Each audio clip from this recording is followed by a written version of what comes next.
નમસ્કાર મિત્રો, અમારા નવા વિડીયોમાં આપ સૌનું હાર્દિક સ્વાગત છે. મિત્રો, આજે આપણે વાત કરીશું ખાંભા ગામની એક આયરાણી હતી. આયરાણીને માથે બહુ વસમી વેળા આવી પડી. આયર મરી ગયા અને દેશમાં દુકાળ પડ્યો. રાબ વિના છોકરા રીડિયા રીમાણ કરવા માંડ્યા. દુખિયારી બાઈના મનમાં પોતાના ભાઈની એક જ ઓથ રહી હતી. પાડોશીને 2 હાથ જોડી વિનવણી કરી, બાપુ, 2 દિવસ મારા ગભરૂડાને ટીપું ટીપું રાબ પાજો. ત્યાં હું મારા ભાઈને ઘેર આંટો જઈને આવતી રહું છું. મતિયાળા ગામમાં પોતાનો સગો ભાઈ રહે છે. ખાંભેથી પોતે હોશે હોશે મિતિયાળે ગઈ. ઘરના બારણામાં જ ભાઈને ઊભેલો ભાળ્યો, પણ ભાઈને તે કળજુગે ઘેરી લીધો હતો. આ લેણિયાત ક્યાંથી આવી? એટલું બોલીને આયર ઘરમાં બેસી ગયો. પાછલી સીંડીએ થઈને એણે પ્લાણ કર્યું. બહેને આગેથી ભાઈને ભાગતો ભાળ્યો કે એના પગ ભારે થઈ ગયા. તોય દુઃખની મારી બહેન પિયરની ઓસરીએ પહોંચી. ભોજાએ પણ મોંમાંથી આવો એટલું ન કહ્યું. નેવા જાલીને નણંદ ઊભી રહી. એને ભાભીને પૂછ્યું, ભાભી, મારો ભાઈ ક્યાં ગયો? તમારા ભાઈ તો કાલિયુના ગામત્રે ગયા છે. ધરતી માગ આપે તોય સમાઈ જવાનું બહેનને મન થયું. એણે નિસાસો મૂક્યો.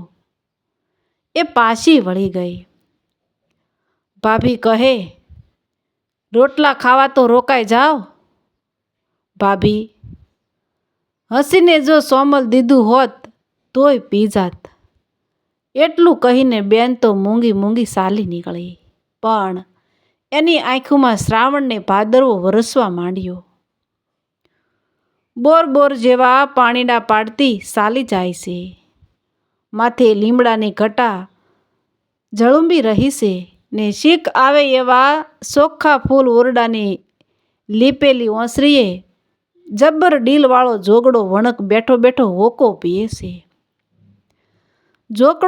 જોગડો બાઈને નાની હતી ત્યારથી ઓળખતો હતો. બહેનને જોતા જ હરખમાં આવી જઈને રસ્તા ઉપર આડો ફર્યો. પૂછ્યું, કાં બાપ, આમ રોતી કાં જા? જોગડા ભાઈ, મારે માથે દુઃખના ડુંગર થયા છે, પણ દુઃખ મને રોવરાવતું નથી. મારો માનો જાયો ભાઈ મને દેખીને મોઢું સંતાડે છે. એ વાતનું મને રોવું આવે છે. અરે ગાંડી, એમાં શું રોવા બેઠી? હુંય તારો ભાઈ છું ને? ના, ઉઠ, હાલ મારી સાથે. જોગડાએ બાઈને જીભની બહેન કહી અંદર લઈ ગયો. એક કળશી જુવાર લઈને ગાડું ભર્યું. રોકડી ખર્ચી આપી. પોતાના છોકરાને કહ્યું, બેટા, ફૂઈને લઈને ખાંભે મૂકી આવ અને આ દાણા ફૂઈને ઘેર ઉતારી મેલજે. ગાડું જોડીને છોકરો ફૂઈની સાથે ચાલ્યો. વિધવા આયરાણી પોતાના મનમાં આ સંસારના સાસજૂઠ ઉપર વિચાર કરતી ચાલી ગઈ. તે દિવસથી જાણે એને પોતાનો ખોવાઈ ગયેલો માં જાયો મળ્યો. અંતરમાંથી સંસારના ઝેર ઉતરી ગયા. બહેન ગયા પછી જોગડાની ઘરવાળી આવીને બોલી, ભગત, મને લાગે છે કે તમારે ને મારે શેટું પડી જશે. કેમ? જુઓ ભગત, છોકરો જો ખરેખર તમારા જ લોહીનો હશે તો તે ગાડુને બળદ એની ફઈને આપીને આવશે, અને જો મારી જાતમાં કંઈ ફેરફાર હશે તો ગાડું બળદ પાછા લાવશે. અરે મૂર્ખી, એવા તે વદાડ હોય? એ છોકરું બાપડો એવી વાતમાં શું સમજે? એ તો મોટેરાએ કહ્યું હોય એટલું જ કરે ને. અને આપણે કોઈ દી ક્યાં શીખવ્યું છે કે કહ્યું છે? ભગત, જો શીખવવું કે કહેવું પડે તો પછી 9 મહિના ભાર વેઠ્યો તેનું માતમ શું? બીજે દિવસે છોકરો હાથમાં એકલી રાશ ઉછાળતો ઉછાળતો ઘેરે આવ્યો.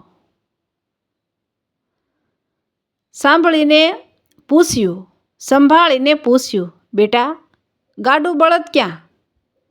ફઈને દીધા કા? બાપા, તમે એના ભાઈ થઈને એને કાપડું દીધું અને હું ફઈને હુયારું ન આપી આવું? માં બોલી, રંગ છે બેટા, હવે ભગતનો દીકરો સાસો. જે ભુજાએ જોગડે દાન દીધા તે જ ભુજામાં એકવાર એણે તલવારને રમાડી. તે દિવસ રતિયામાં એબલવાળાની ગાદી હતી. મિતિયાળામાં એબલવાળાની ગાદી હતી. દુશ્મનોની ફોજે એક દિવસ મિતિયાળું ઘેર્યું અને જોગડો રણ ખેલવા સળ્યો. મરવાની આગલી રાતે એણે બાયડીને કેવા કાલાવાલા કર્યા. સારસ સાજી રાત વલખે વલખે વાલમ જયું, રહોને આજુ રાત અમારી જોડ વસોડોમાં જોગડા. જોગડા તું સારસી ચક્રવાકી, પીંખીણી જેમ આખી રાત પોતાના નરને નદીને સામે કાંઠે સાદ કરતી કરતી જુરી જુરીને રાત કાઢે. તેમ મારી ગતિ કાં કરો? આજની રાત તો કહો, આજની રાત તો રહો, આપણી જોડી કાં તોડો? પણ જોગડાને તો સહુની મોખરે મરવું હતું. એ કેમ રોકાય? ધીંગાણું કરીને સહુથી પહેલું એણે પોતાનું લોહી પોતાની જન્મભૂમને જાપે સાટ્યું. ખાંભામાં જોગડાની જીભની કીધેલી આયર બહેન ખોરડાના કરા ઉપર લીસરણી માંડીને ગાર કરતી હતી. ત્યાં કોઈએ ખબર આપ્યા, તારો ધર્મનો માનેલો વીર જોગડો ધીંગાણામાં કામ આવ્યો.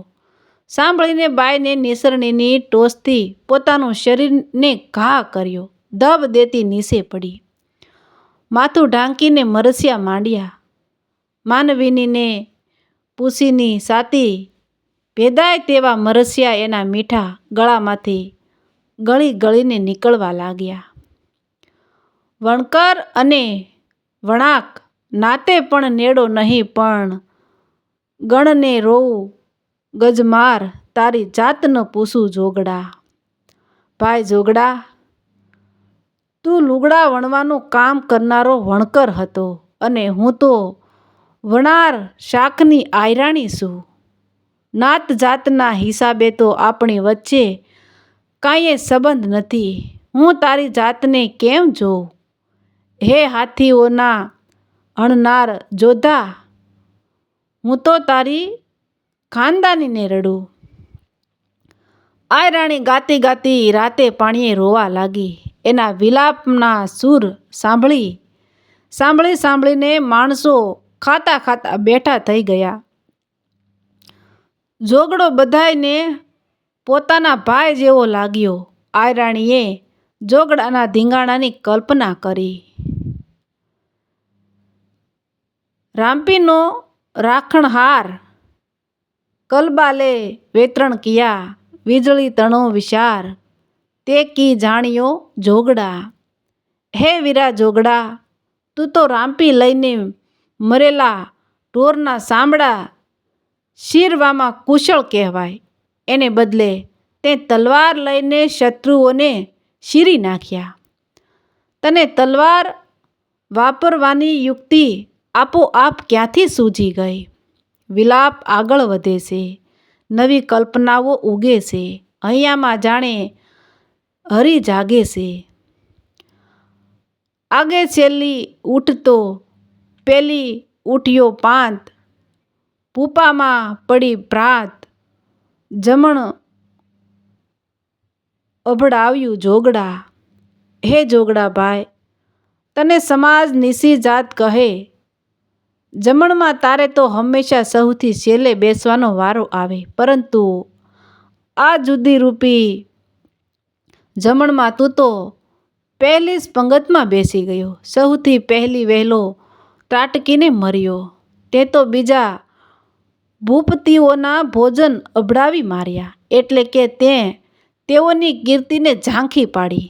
આગળ કટક ઓરતો કોલું આગ કરે, એભલ કાઉ ઓરે હવે જાગી ભાગ્યો જોગડા.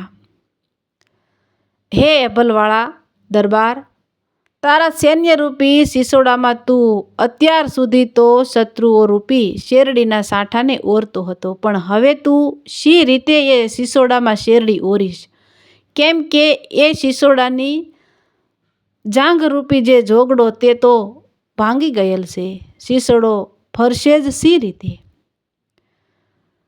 શંકરને જડ્યું નહીં માથું ખળા માય, તલ તલ અપ્સરા તાંય જે જદ માસ્ય જોગડા.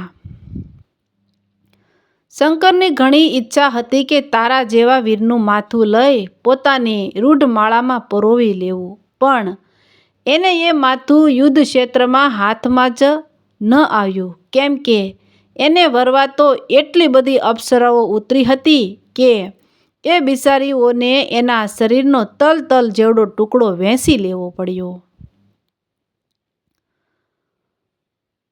મૂંધા માલ મળીએ સૂંધા સટવીએ નહીં, કૂંધા કોણ ખમે જાત વનિયા જોગડા.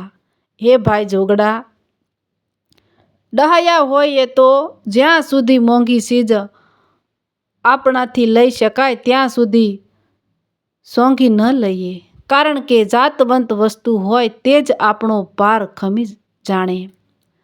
તલકાદી હોય તે આપણી ભીસ કેવી રીતે સહી શકે? એવી જ રીતે તારે તે માથે થયું.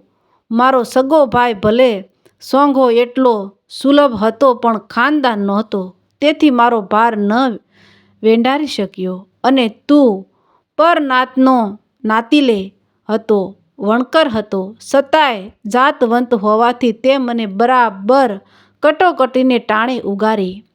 આયરાણીએ એના વીરને સંભારી સંભારી આંખોના આંસુ અને હૈયાના મરજિયા ઠાલવ્ય જ રાખ્યા. એની આંખોના પોપસા ફૂલી ગયા, એનું જગત ઉજ્જડ થઈ ગયું.